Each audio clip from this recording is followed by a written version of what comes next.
사회생활 5년차 민지 씨는 요즘 삶이 괴롭다. 능력에 비해 일이 버겁다는 생각이 들고 그럴수록 아무것도 못할 것 같은 무력감이 든다. 민지 씨는 자신을 고통스럽게 하는 일, 돈, 인간관계 등의 스트레스를 피해 하고 싶은 일만 하며 사는 행복한 삶을 꿈꾼다. 우리는 민지 씨처럼 인간이 고통을 피하고 쾌락과 안락을 추구한다고 생각한다.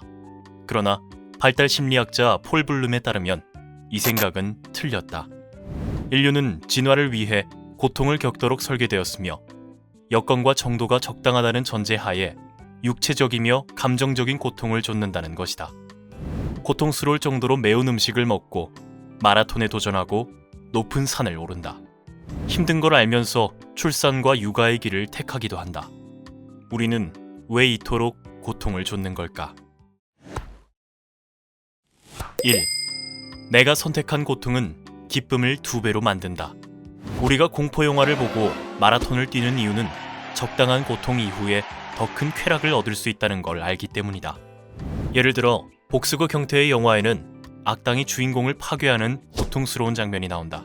하지만 그 후 복수에서 통쾌함을 맛볼 것을 알고 있기에 참을 만하다. 1950년대 즉석 케이크 믹스가 처음 나왔을 때 주부들은 케이크 만들기가 너무 쉽다며 거부했다. 제조사들이 계란을 하나 추가하도록 레시피를 바꿨더니 케이크 믹스의 인기는 치솟았다. 이처럼 어떤 종류의 고통은 결과물의 만족감을 훨씬 높여주기에 우리는 자발적으로 고통을 찾는다. 2. 고통은 몰입으로 이끈다.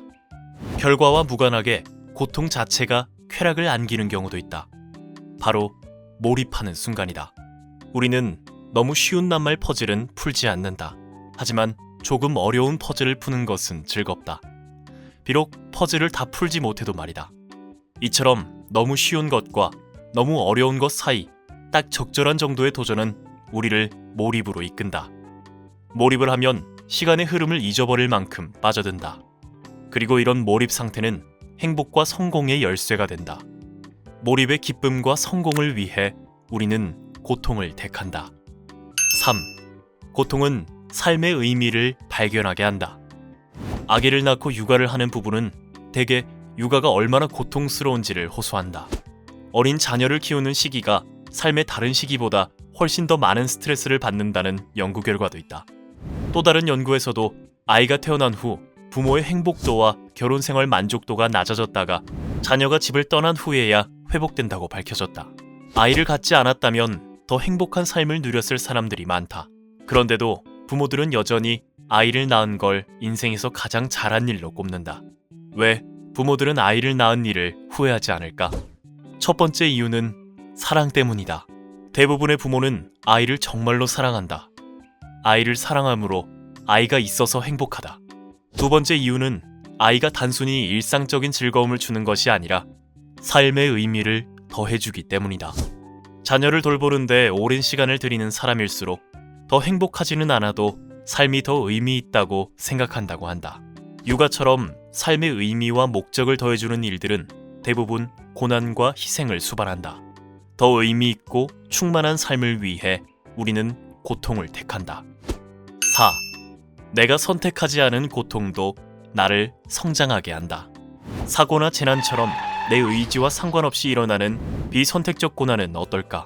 비선택적 고난이 인간을 성장시킨다는 의견도 있다. 그 근거로 자주 인용되는 존 로버츠 대법관의 졸업연설을 살펴보자. 졸업연설자들은 대개 행운을 빌어주고 덕담을 합니다. 저는 그러지 않을 겁니다.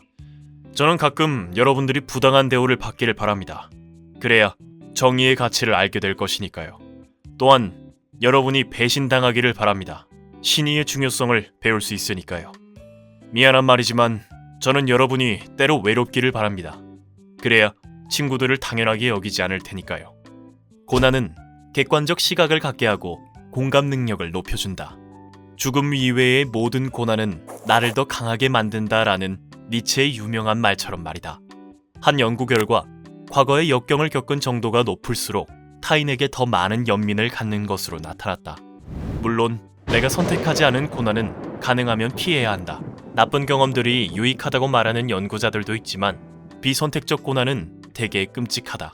그러나 비선택적 고난을 피할 수 없는 것이 인생이기에 어쩔 수 없는 고난과 마주쳤다면 한 단계 더 성장할 것이라고 여기는 편이 나을 것이다. 어쩌면 우리는 최악의 시대를 살고 있는지도 모른다. 불행하고 방황하고 우울하고 불안하고 죽고 싶다는 충동에 시달린다. 그러나 인간이 고통을 좇는 존재라면, 인생에서 고통은 피할 수 없는 것이라면 최선의 고통을 인생에 활용하는 방법을 찾아야만 할 것이다. 행복과 불행의 최적점을 찾는 방법. 최선의 고통. 이 콘텐츠가 도움이 되었다면 구독과 좋아요를 눌러주세요.